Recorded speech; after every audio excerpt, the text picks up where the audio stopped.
Sejarah Kebudayaan Islam. Kisah sejarah Kiai Haji Ahmad Dahlan yang dipersembahkan oleh kelompok 4 12 IPA 2 MAN Kota Cimahi. Sebelum mengenal lebih jauh siapa itu Kiai Haji Ahmad Dahlan, kita kenalan dulu yuk dari anggota kelompok 4. Sebelum mengenal lebih jauh Kiai Haji Ahmad Dahlan, kita kenalan dulu yuk sama anggota kelompok 4. Yang pertama ada Arda Hanifah sebagai ketua kelompok. Yang kedua ada Sakila Jarapahira sebagai moderator. Dan ada Irfa Syahla dan Endah Nurfitria sebagai anggota kelompok. Berikut penjelasan dari kami mengenai siapa itu Kiai Haji Ahmad Dahlan. Oke, langsung aja kita mulai. Materi yang akan disampaikan meliputi biografi, peranan, dan juga karya. Selamat menyaksikan, ini penting banget loh guys. Biografi mengenai Kiai Haji Ahmad Dahlan sebagai pendiri Muhammadiyah. Kiai Haji Ahmad Dahlan lahir di Yogyakarta tanggal 1 Agustus 1868 dan beliau meninggal di Yogyakarta juga pada tanggal 23 Februari tahun 1923 pada umurnya yang ke-54 tahun. Ia adalah seorang pahlawan nasional Indonesia. Ia putra keempat dari 7 bersaudara dari keluarga Kiai Haji Abu Bakar. Kiai Haji Abu Bakar adalah seorang ulama dan khatib terkemuka di Masjid Besar Kesultanan Yogyakarta pada masa itu. Dan ibu dari Kiai Haji Ahmad Dahlan adalah seorang putri dari Haji Ibrahim yang juga menjabat penghulu Kesultanan Yogyakarta Hadiningrat pada masa itu. Ia merupakan anak keempat dari 7 orang bersaudara yang keseluruhan saudaranya perempuan, kecuali adik bungsunya. Ia termasuk keturunan yang ke-12 dari Maulana Malik Ibrahim, salah seorang yang terkemuka di antara Wali Songo, yaitu pelopor penyebaran agama Islam di Jawa. Silsilahnya tersebut ialah Maulana Malik Ibrahim, Maulana Ishaq, Maulana Ainul Yakin, Maulana Muhammad Fadullah atau Sunan Prapen, Maulana Sulaiman Ki Ageng Gibrik atau Janitom, Demang Durung Duru Sapisan, Demang Durung Duru Kapindo, Kiai Ilyas, Kiai Murtadlo, Kiai Muhammad Sulaiman, Kiai Abu Bakar, dan Muhammad Darwisi atau yang dikenal sebagai Ahmad Dahlan. Kiai Haji Ahmad Dahlan yang mempunyai nama kecil Muhammad Darwisi adalah seorang pahlawan nasional yang juga pendiri Persyarikatan Muhammadiyah. Ia bergabung sebagai anggota Budi Utomo yang merupakan organisasi kepemudaan pertama di Indonesia.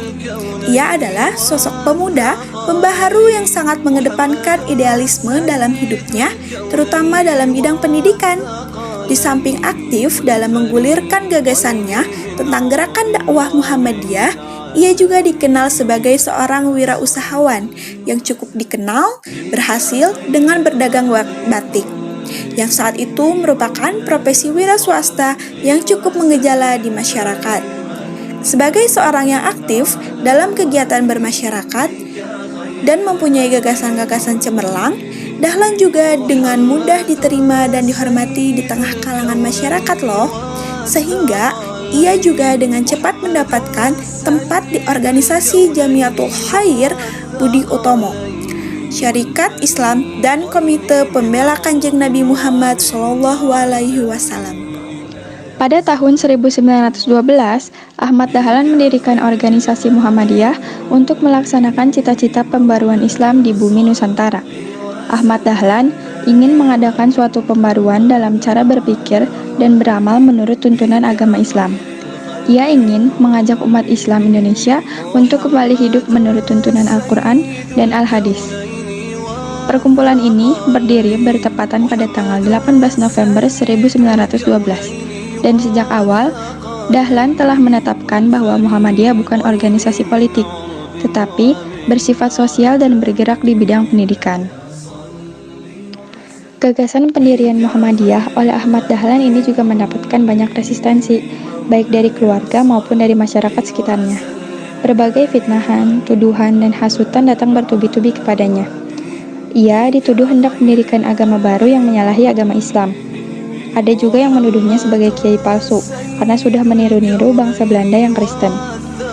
Mengajar di sekolah Belanda serta bergaul dengan tokoh-tokoh budi utomo yang kebanyakan dari golongan priai dan bermacam-macam tuduhan lain.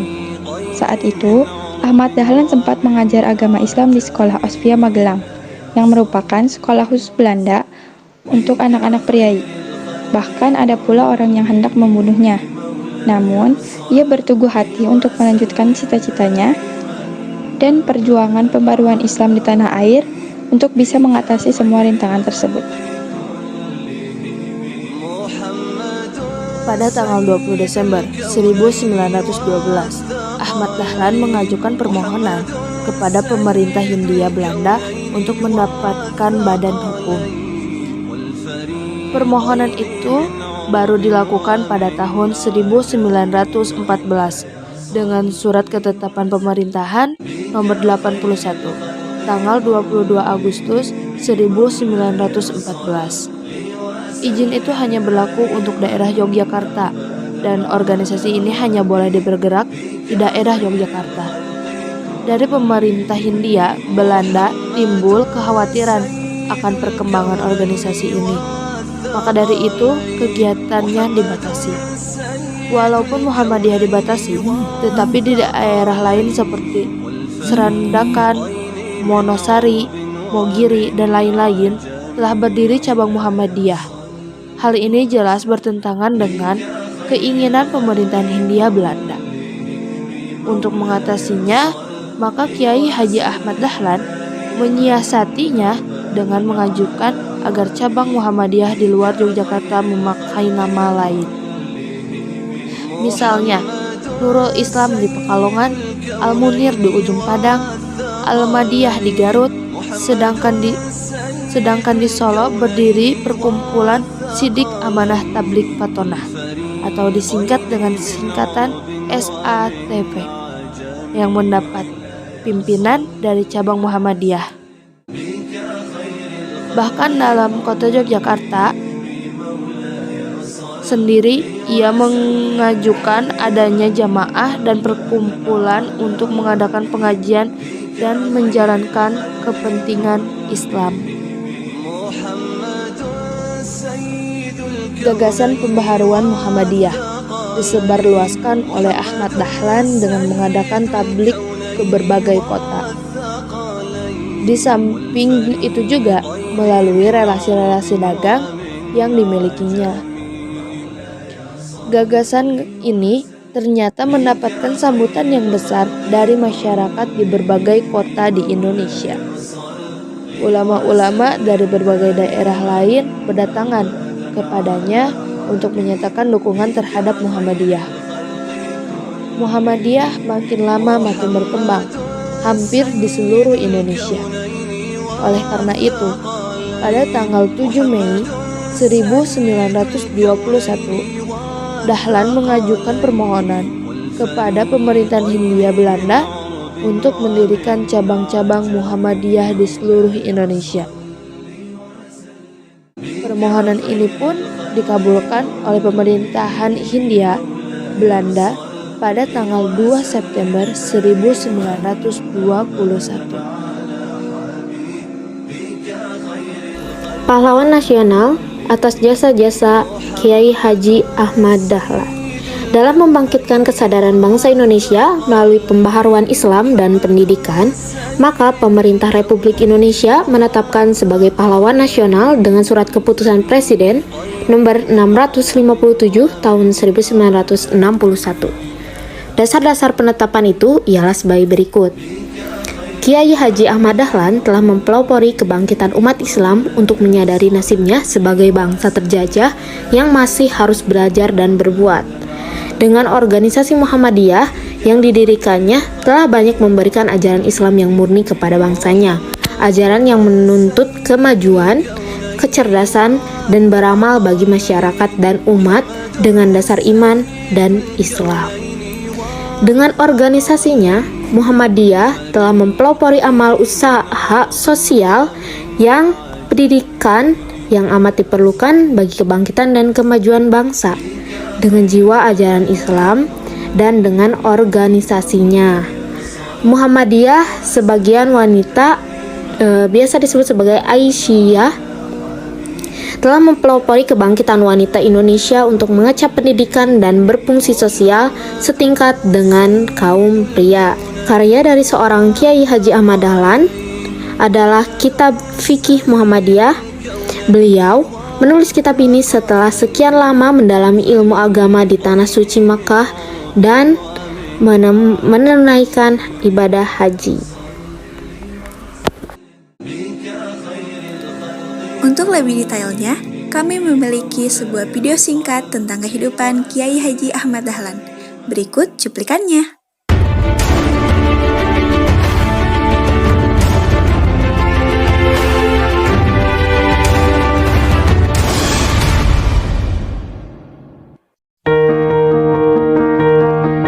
Kiai Haji Ahmad Dahlan adalah pahlawan nasional yang sangat berperan dalam membangkitkan kesadaran bangsa Indonesia. Dia melakukannya melalui pembaharuan Islam dan pendidikan. Ayo teman-teman, kita simak bersama ceritanya yuk. Sewaktu kecil, Ahmad Dahlan dikenal dengan nama Muhammad Darwis. Ia dilahirkan tanggal 1 Agustus 1868 di Kampung Kauman yang tidak jauh dari Keraton Yogyakarta. Saat berusia 15 tahun, dia menunaikan ibadah haji dan menetap di Mekah selama 5 tahun. Pada masa itu, Darwis mulai mempelajari pemikiran para ulama pembaharu Islam seperti Syahid Bakri Syatta, Syekh Ahmad Khotib, Muhammad Abduh, Rashid Ridho, dan Al-Afghani. Ketika pulang ke tanah air tahun 1888, Darwis mengganti namanya menjadi Ahmad Dahlan.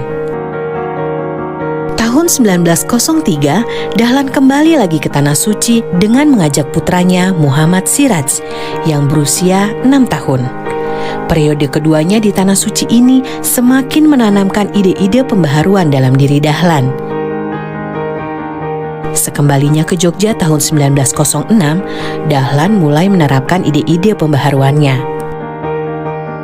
Dahlan memilih menyebarluaskan gagasannya melalui pendidikan. Selain mengajar di Langgar dan kelompok pengajian, Dahlan menjadi guru agama Islam di Sekolah Calon Guru milik Belanda di Yogyakarta dan Sekolah Calon Pamong Praja di Magelang. Dahlan juga masuk Budi Utomo pada tahun 1909 agar agama Islam dapat menjadi pelajaran resmi di sekolah-sekolah Budi Utomo. Pada tahun 1911, akhirnya Dahlan berhasil mendirikan sekolah formal yang dinamakan Madrasah Ibtidaiyah Diniyah Islam. Di sekolah tersebut, dia memadukan pendidikan agama Islam dan pendidikan Barat. Setahun kemudian, tepatnya tanggal 18 November 1912, Ahmad Dahlan mendirikan Muhammadiyah. Sejak saat itu, Muhammadiyah mengembangkan sekolah hingga ke seluruh penjuru Nusantara. Kini jejak warisan Kiai Haji Ahmad Dahlan tersebar di puluhan ribu lembaga pendidikan, mulai dari pendidikan anak usia dini hingga perguruan tinggi.